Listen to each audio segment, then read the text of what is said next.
Start small, be methodical with your purchases. You might think you need X, Y, and Z to do your job. How can you go about doing that with what you have? Let's say it's a small business that wants to start doing website design. You don't need Adobe Creative Suite. You don't need this, you know, $500, a month piece of equipment to do stuff. How can you figure out how to do it with a text editor? How can you figure out how to do it with what you have on your computer, or what can you use the trial for? Because a lot of these companies give you trials for a month. Try it for a month.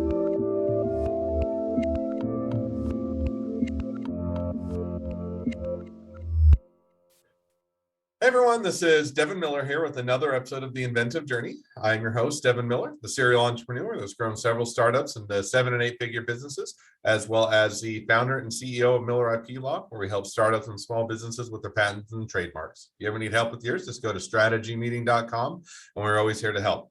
Now, today we have another great guest on the podcast, Seth Goldstein. And as a quick introduction to Seth, in high school wanted to start or got into doing web design as a junior, and wanted to do some digital marketing, but that didn't exist in 2000. So went to college and got a major in history and journalism to learn how to write, and fell in love with journalism, and then also started doing websites on the side as well. Did journalism for about 6 years, got burned out with that, so decided to go full-time into web design, and for the first 5 years was figuring out how to do that. Had a son that was born, decided to go back to corporate America for a bit of time, decided didn't love corporate America, but learned a lot about business, so left corporate America and started his own thing and been doing it ever since. So with that much as an introduction, welcome on the podcast, Seth. Hey, Devin. Wow. Well, that's it. Now, see you guys all later. He sums it up the That's whole right. story. Just like the old Seinfeld, you'll leave on a high note. So Even on a high note. No, absolutely. No, that's exactly kind of how it worked. now Unlike I some gave people, yeah. no, Unlike and I some gave people, the brief and condensed version of it, but let's take a journey back in time to high school and hear yes. the full size version of the journey. So tell us a little bit about how the journey got started in high school for you. Well, the journey got started. Everyone in a college, in high school, knew I was going to be a journalist before I did. I started the school paper, which then fizzled after I left the high school. But everyone knew when I came back after college to visit and say hi to people. They're like, "Oh, we knew you were going to be a journalist." Hmm. And I'm like, "How?" They're like, "Well, it's school paper. You ran the school paper." I'm like, "Oh, okay." I just thought that was for fun. Just thought I was being creative. No, but they actually thought that I was going to be a journalist, and sure enough, I was. Um, but I also because I really liked web design. I like being creative, I like creating things. So the idea of me doing the newspaper in high school was that I went to a small prep school, 2 hour train trip away from my house. So I had to accept the Southeastern Regional, whatever the heck SEPTA stands for. Um, took the regional rails, into Philadelphia and then out to the western suburbs from the northern suburbs every day. So 4 hours round trip. So I had plenty of time to kill. So I was like, let me think about what I can do during this time. God forbid I did my homework. God forbid.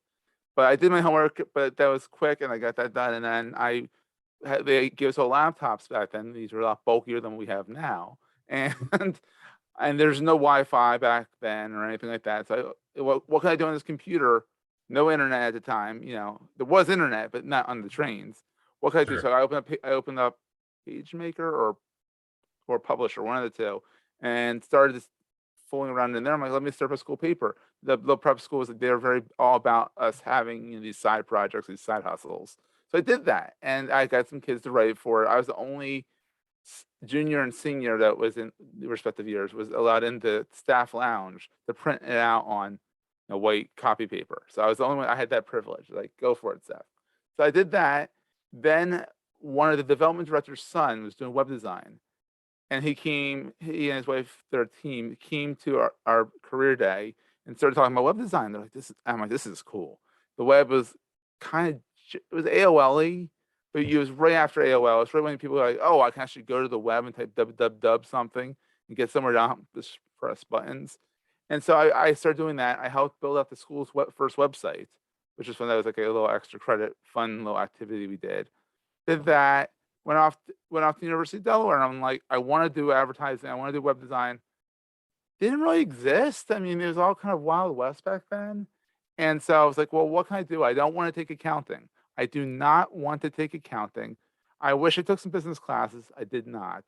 But I went and I was like, well, journalism kind of shows I can write, and history shows I can write. Keep in mind they're two different, complete different writing styles. One's big, long, convoluted paragraphs. One's like every sentence is a paragraph.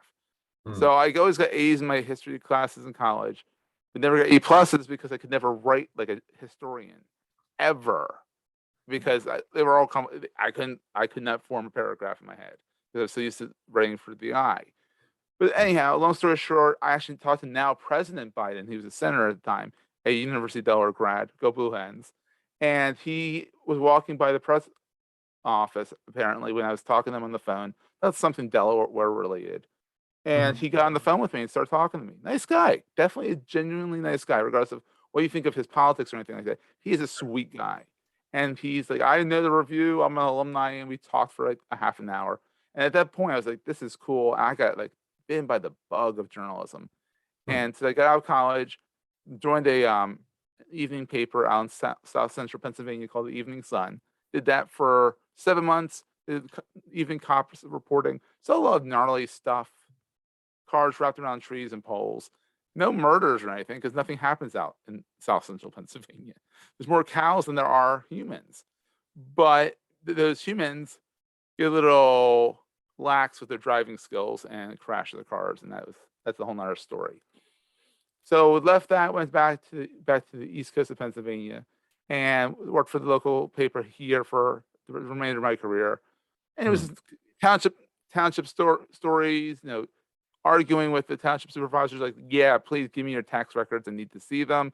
Open law, sunshine law and all that stuff. So I did all that, got out of that, and I went into sales for a little bit. While I was doing that, my now wife, my then girlfriend and fiance, was like, Seth, you're miserable. You don't want to do sales, necessarily sales.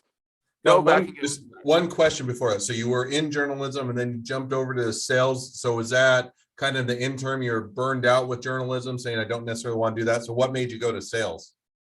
it was a job. It paid the It was bills. it was literally something that like everyone's like, hey, you're social, you're friendly, try this. Kind of one of those things you go on to monster.com, you go on the career builder, and there's tons of sales jobs. So I worked for a national, not small, a national container company selling big container boxes Hmm. to construction sites. Anyhow, so that long story short, I went into web design because my wife's like, you need to get a portfolio put together so you can get the job. You have to have experience to get the experience. That whole rigmarole. Did that. Went back to University of Arts, got a certificate in web design. I did that for 5 years before I realized I need to get a full time job because my son was born. He had some complications at birth. He's fine now. And so I went into corporate America, whereas you went to school for 9 years, as we talked on my podcast, and did the Sure. MBA, did JD, all that stuff. I did the the journalism degree, but then I did it in real life MBA, where I kind of figured out, oh, okay, this is what business is. Oh, here's some business experience. Wow, I should have taken some business courses. So after about a year there, I was like, I don't like corporate America. I just don't. I'm an entrepreneur. I like being creative and all that stuff. Left corporate America, went back into Goldstein Media again, and I've been there ever since. But I don't regret my time in corporate America because I learned a lot more. The second version of Goldstein Media was a lot less of a cluster than the first one. So No, that's and my it's story in a long. interesting because I'll give you this a little bit of a parallel in the sense that as you're well aware, and we talked before, I run my own law firm and I love it, and I think it's a great thing. But I worked for big law firm for it was AM Law 100, big firm, lots of Yeah, attorneys for about several years of my career, that's and yet. corporate. And Yeah, that is corporate. That for law, that's corporate. And I kind of had the same realization. Not that I didn't dislike it, but I just say I don't fit well within it. I like to do my own thing and have my own direction, do things differently, and I think a lot of times better. And so when I was looking at it, basically saying, I wouldn't change it. I would still go to get that corporate experience because it gave me a lot of great resources for how I'm going to, good tools for how I'm going to run my own law firm in the sense of, what are good practices? What should I be considering? And then I said, and the things I don't like, I'll just throw out the window. But I think that it's one that is just because the experience isn't one where you want to absolutely. do long term, it can still offer a lot of expertise and a lot of good experience. And when I learned it, when I went both these experiences, journalism, like everything you learn in college, they say throw out. You have the basis, but learn in the real world. Everything in sales, like I'm glad I took that year of sales because it was like a sales training. I now know how to because when you run your own business, you kind of gotta sell. So Yeah, I I learned. I think mean, it doesn't I don't matter regret which business. anything. Yeah, Doesn't matter which business you're in, you're always in the sales business in the sense that always. whether Yeah, it's a product, a service, or anything else, if people are going to pay you for something, you have to be able to sell them or be able to explain to them. So I always think sales experience is always good, no mm. matter what you're doing. Oh, absolutely, and especially as a lawyer too. I mean, I'm sure you're like because you have to sell and you have a big price tag. So it's like same with web design. I mean, basic website for me is around $6,500. I had to sell that. This is the Yep. value of this. This is the reason why you want to pay this versus going on Fiverr. And that's the whole idea is that you gotta sell, sell the value, sell the hey, you're also dealing with me. Do you like my personality? Do you like working with me? That kind of thing. So sale, every bit of experience I've had, there's been no regrets because everything is built upon experience. No, and I think that's definitely a good point. So now you say, okay, did corporate America, didn't like that, got the sales experience, want to do my own thing. So what made you decide? I mean, I know you'd had that interest earlier and you kind of done it off and on, but how did you decide, okay, I'm just going to make the leap and I'm going to go do web design for my full-time gig and see if I can make a go of it? Ironically, the first, at least Golden Media, we have Golden Media version 1, version 2. Both of them were like, well, the first one was like, you're gonna get a job, Seth. That was my now wife said, you're gonna get a job. The whole idea is to get the experience to get the job. Turns out I didn't want to get the job. I'm kind of she realizes that now that I kind of didn't want to get the job. I kind of like to enjoy being on my own. But also, once you get into an entrepreneur mindset, it's hard to get out of it and be able to work for the man, work for the woman, work for the person. And Hmm. that's the thing. And I realized that I'm completely unhireable now. I'm hireable to work with a company. I'm hireable to, I work with some big startups and, they bring me in. I have to work on their timetable. I work on, we meet weekly and all that stuff. But still, I'm my own boss. Like I can tell them, all right, this isn't working. See you later, and I can go leave. And bad thing there is I don't get the unemployment. Hmm. That's the bad thing. But other than that, I mean, I've liked being an entrepreneur. My brain's meant for that. I feel like people have the brain for it or they don't. Mhm. No, I agree. And some people think they have the brain for it and still don't, but that's a But different you gotta try conversation. it though. I mean, that's the thing. Oh, You I gotta completely try it. agree. Yeah, But I yeah. think even, yeah, that's a complete aside. But I think even the people that don't have the brain for it, that think they do, go out and try it, see if you like it. And if you don't, then you know that you don't want to do that anymore. And it's kind of But you okay. tried it. But you I tried it. tried it and it's not for me. And now I'll go and be happy where I'm at because I know that it's not something I want to do. But so now following on to your journey is okay, you decide, okay, I don't want to do corporate America. I got some good experience. I want to go do my own thing. I'm going to do web design. So you make that leap. Now, was it a good leap? Was it, hey, I started the business day one. I was raking in the dough and I had lots of No, clients. no. Was it a slow burn and a slow build and figuring out how you reach people, or kind of how did you go about doing that? Well, version 1 was a dumpster fire. I'll tell you that right off the bat. Like I had no idea what the heck I was doing. Um, Kicked off a bunch of clients, figured stuff out, all that stuff. Version 2 came out of corporate America, kind of having my head screwed on a little bit straighter, and really figured out that I need to have a process in place. I need to have the stuff written down. I have to have things, I have to say, hey, do I need a designer? And I have a designer now that I work with. Do I need a copywriter? You have to realize do what you're good at and hire for the rest. I'm sure, Devin, you have a paralegal. You can't do Yep. everything. I'm sure you have other lawyers in your firm too, because you can't do it all yourself. The minute There's you a part realize, of me that wishes I could do it. I think there's no, always a part of entrepreneurs that think they can always do it themselves. And then as you grow and get big, you're like, okay, even if I it's could so technically do it nice. all myself, Yeah. I don't have the time to do it all myself. So I And you also have definitely four. agree with You that. also have 4 kids. I mean, if you want to have, you have to even outsource to them sometimes too. So it's like, Exactly. So now you did okay. Version one was a dumpster fire, but you said, okay, coming out of corporate America, got the experience, and I'm going to do it a bit different, which will hopefully yes, work better. What was that difference? Kind of what did you learn, and how did you make the second go round better than the first? it was the processes I learned in corporate America. I worked for a subsidiary of Merck, and so it was. I mean, I really went into corporate America, not like small business America, but corporate America, and realizing that how there's standard operating procedures. Everything had a place. Hmm. Now I'm telling you right now, 5, 6 years out of that, version 2. not everything has its place. You can look at my desk, and everything has its place now either, even in the physical world. But the idea was is that with processes, I'm able to be more efficient with my time, realizing that I shouldn't be doing all the design work myself. I should be the one that's doing the biz dev, going out there and it goes back to sales, going back and selling. But the thing is, I think the different thing with that with sales is that I was selling Connex boxes, to construction sites. I mean, there's Hmm. a salesperson for everything, but I wasn't selling something I was passionate about. Whereas now I'm selling something I'm really passionate about and I love, and I can talk about it inside and out and upwards and downwards and all that stuff. And I'm able to really be passionate, and people see how passionate I am about it. And they're like, I want to work with that guy because he seems, because they don't know until they work with me, that he seems to know what he's talking about. But he's fun to work with. And I want to be that guy that's fun to work with.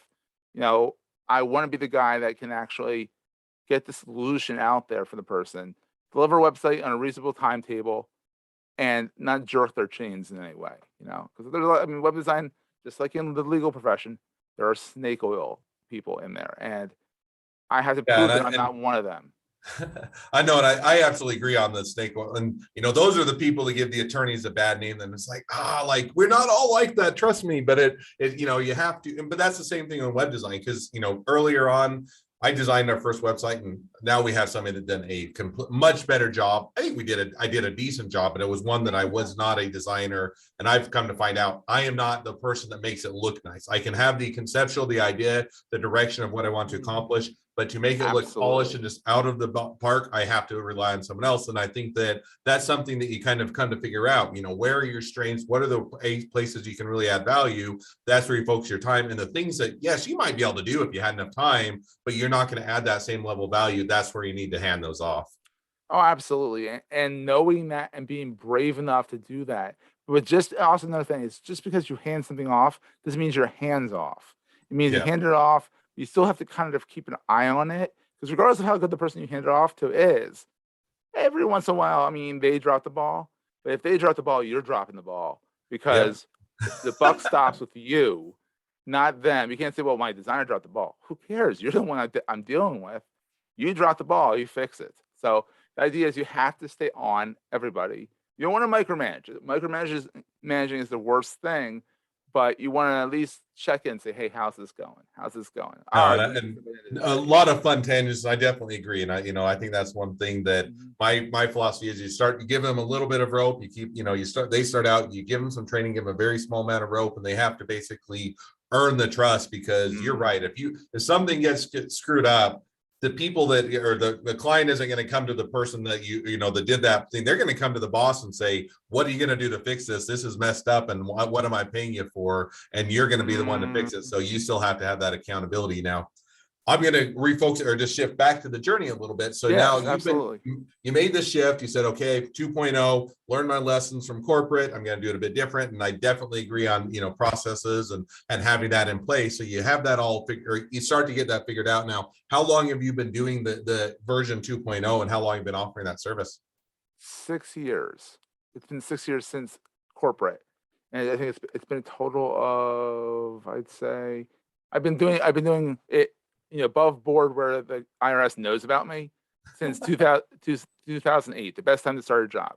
Right at the Yeah, go wait till there's a crash in the economy and then go start a job. Why not? exactly. People can really afford websites then. Luckily, then I was charging a lot less than I am now, so they were like, "Oh, we can afford that," Yeah. But No, but I think that so now been doing it for 6 years now. So you have the better corporate experience, but how has that 6 years gone? Meaning, has it just been a rocket ship to the top and it's been nonstop growth and bringing no, on it's been clients, or is bumps. there? It's definitely been bumps, and especially with COVID, shockingly, I was about the same as I was in 2019 as it turned out to be in 2020. I didn't make more money because it was COVID for crying out loud, but a lot of people, I actually positioned myself not knowingly for a job that everyone needed someone's help on.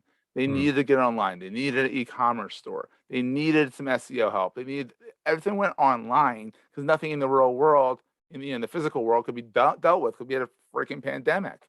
We didn't. And the thing about that is we didn't know what we know now about COVID. That like you can touch things and not really get it. It's airborne, which is I'm not sure much better than touching things.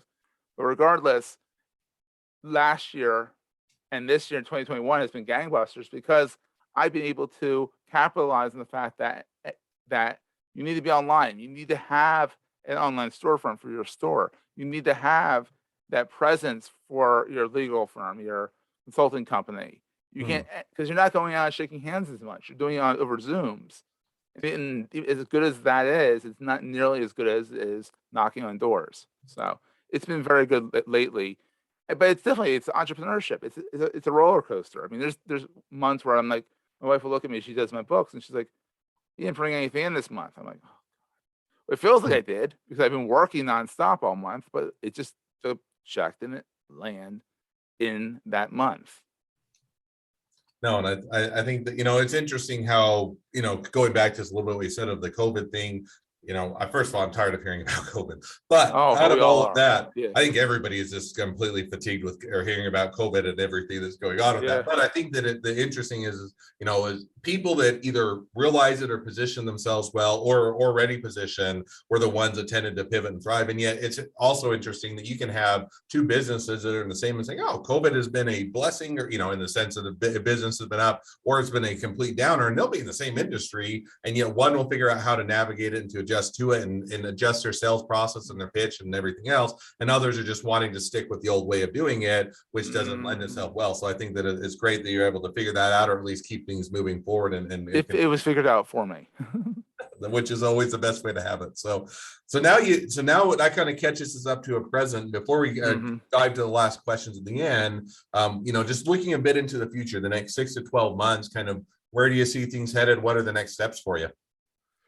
Really, I see myself pivoting more and more into optimization. And so we build the website, but you build the website and does it exist if no one knows it's there? It's like if a tree falls in the forest, it did fall because it's a physical object.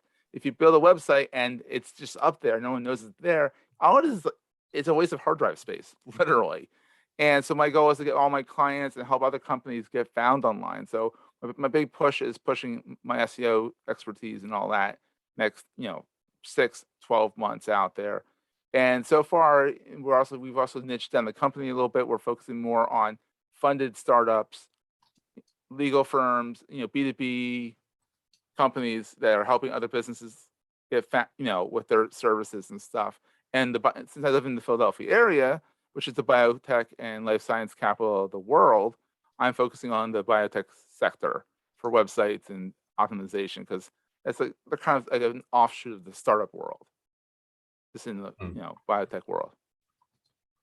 No, So I that's my think goals that, for the next few months is hey, really hone on those. no, I think that sounds like it'll be a fun and an exciting direction, and definitely one Yeah. to keep an eye on. So, well, now as we do or start to wrap towards the end of the podcast, we will jump to the two questions I always ask at the end of each podcast.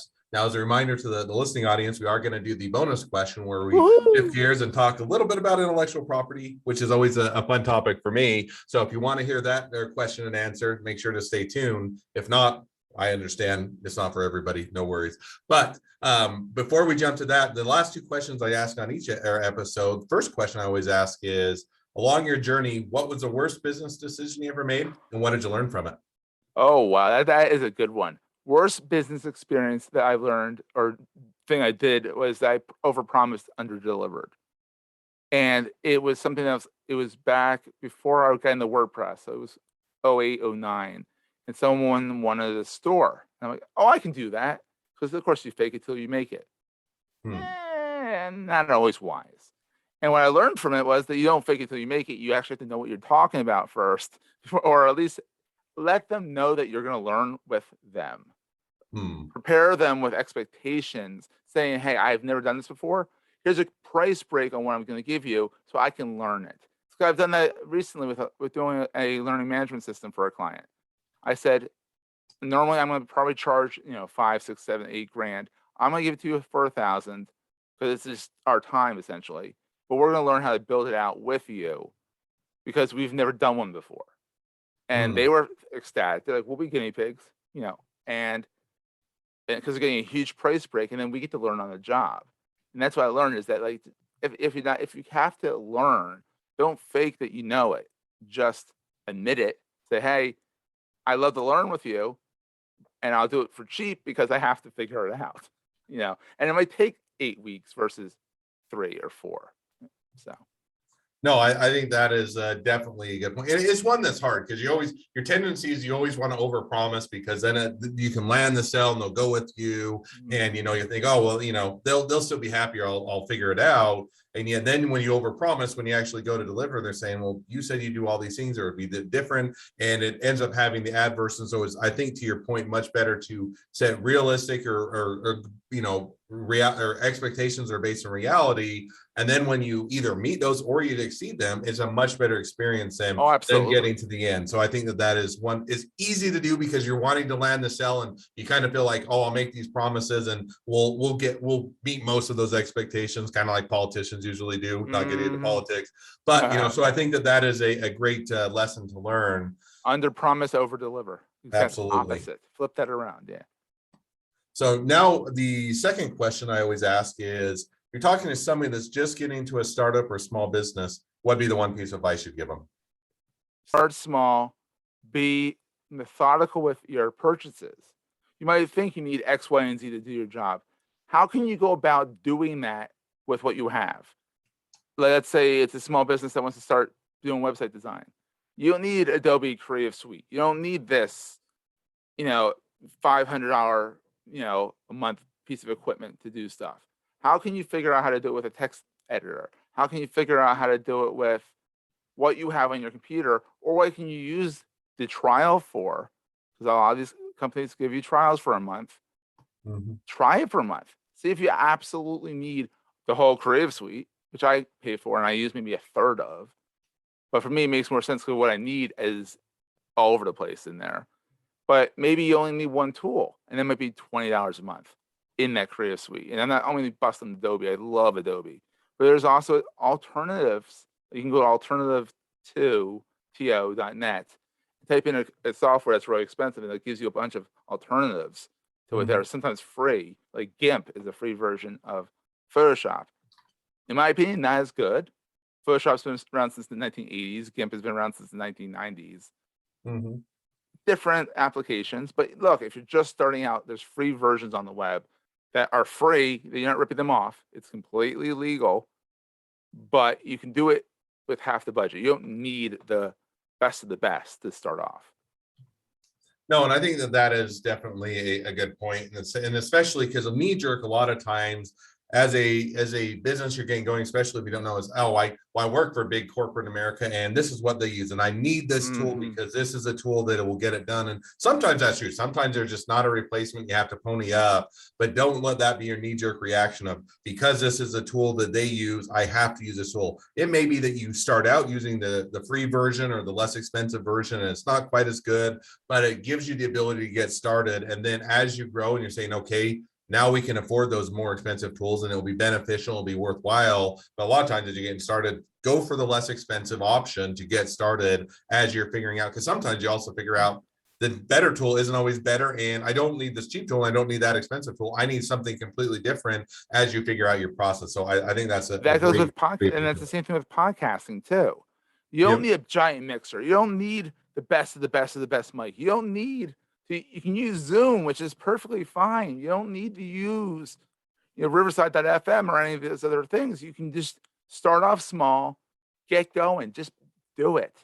Don't and I think that's I love it just because I think there's, and as you grow, you may think, okay, now we're take the podcast. Now we're getting a bigger audience. So maybe we'll get a bit better microphone or a bit better lighting, or we'll use this platform because it, will save my time and it'll decrease the amount of time it takes to process. But as we get going, a lot of times you don't even know if the podcast is going to work and if it's going to be a long-term thing or going to keep going. So why go in or invest a huge amount when it may or may not work for you, may or may not use it. So I think that's a great. Amen. Yeah.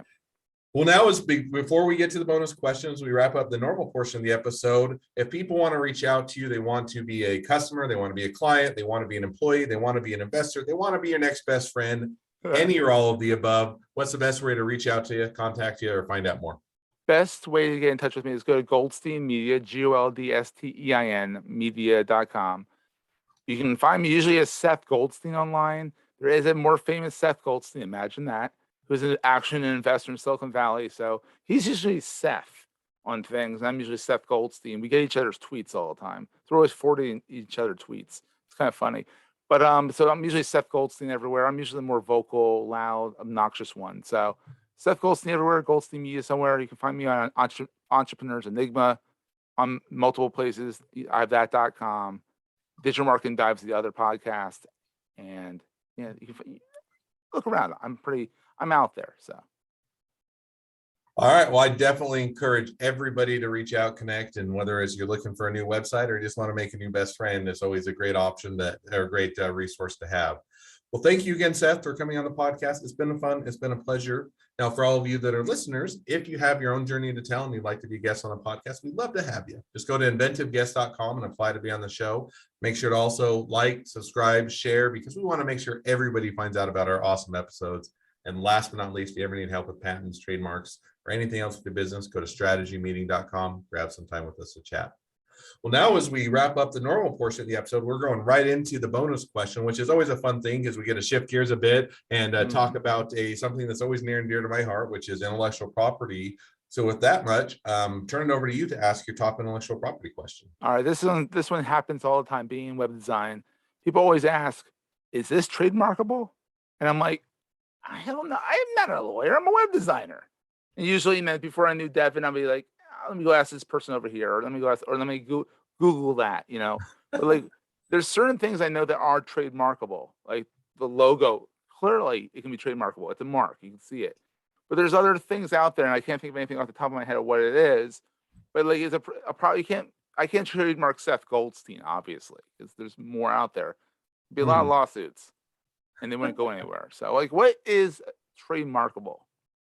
Yeah, and I'll kind of give an answer. What is trademarkable? What are some things that aren't necessarily trademarkable or difficult to trademark a lot of times? So generally for trademarks, what is trademarkable is anything that's identifying of a source of goods and services. So let me unpack what that means is basically, if that's the legal definition, I'll unpack it and put it in a little bit more plain speech, which is, so if you're providing a service or you're selling a product, if you have something with your brand that helps customers to know, hey, this is a person that's selling this item or selling this service, that's what a trademark is meant to protect. So that's a lot of times why you think of a name of a company. A name of a company, it lets you know this is the company that's selling me the product. I know who it is. I know if it's good quality or bad quality, or if they've been around for a while, they have good reputation or not. Same thing with the name of a product. Hey, I know what this product is. I can go and look in the reviews, or I can understand what the specifications are. So that's kind of why generally with trademarks, you'll see a name of a product, you'll see a name of a company, a logo, sometimes a catchphrase, if you think of just do it or melts in your mouth, not in your hand, those are all catchphrases. You know which companies they go with. And so those are kind of source identification. It tells you who's selling things. Now, when you get into what are some of the things that are difficult to trademark, something that is what's called first of all, if somebody else already has the trademark for something that's the same or similar product or service, and they've already previously trademarked it, you can't go get a trademark. If you want to try and go get a trademark for the word Nike and you're going to go sell athletic wear, sports gear, and apparel, you're not going to be able to get it. It's already taken. Good luck. Don't go try it. Good luck. But, so that's the first one. If it's already now, if it's something that's completely different, you want to go do Nike and you want to go sell automobiles, then you're completely different industries, different goods and services. Now, don't go do it with Nike because they're really famous. But if you're to do something that's a little bit less famous, kind of that same idea is if you're completely different products, industries, then you're typically you're fine on that front. A couple of things you can't trademark are difficult. Something that's merely descriptive. Now, what does merely descriptive means? It means that it's really just a term that everybody uses to describe the product or the service. So, give you an example. I want to go start a fruit stand, and I want to sell the world's best apples, and I want to name my fruit stand Apple. Everybody is going to think that I'm just describing the product that I'm selling. I'm selling apples. That's how everybody refers to the fruit apples is an apple. So I really can't go and just simply try and trademark the word apple for my fruit stand because it describes exactly what my product is, exactly what I'm selling. People don't think about the brand. They just think that that's a fruit that I'm selling. Now, or you're selling computers, or you're selling. I was going to say, if I go sell smartphones and computers, nothing to do with the product. It's, completely differentiated, then you're fine. So that's another one that is you can't do as if it's merely descriptive. The last one, and there are several, but the last one that typically comes up is the one you hit on, it's difficult to trademark a first name or a last name, a surname or something of that nature. And the reason is a lot of people have the name or have the same name. So if you think of Miller, Oh, Miller is a very common last name. So guess what? I got two problems with trademarking the word of my company. I've got Miller and IP law. Miller is my last name, tons of Millers. IP law describes exactly what my services I'm offering are. And so I can't trademark Miller IP law, the words. Now I can trademark the logo, the look and the build, the logo, how it's designed, how it has the chalkboard on the angle and those type of things. That I can trademark, but I can't go out and I can't just say, I can't stop other people that have the same last name Miller from going and starting a law imagine firm. that. And it'd be great if I could. If I could stop everybody that has a last name from Miller from starting a law firm, that would be awesome. But it's not fair in the sense that you can use your last name as part of your name, and it's not, it is something that you can't box people out. So those are usually the common ones that pop up that you're not able to block, or the things that you can trademark and things that can't block people out from doing. So that's I could go off for a long time, but that kind I'm sure you could. a basis and an idea. So that's a great question. Definitely a fun one. So with that, we'll go ahead and wrap up this episode. Thank you again, Seth, for coming on the podcast. Oh, it's so much fun. It's been a pleasure, and wish the next leg of your journey even better than the last. Thank you, sir.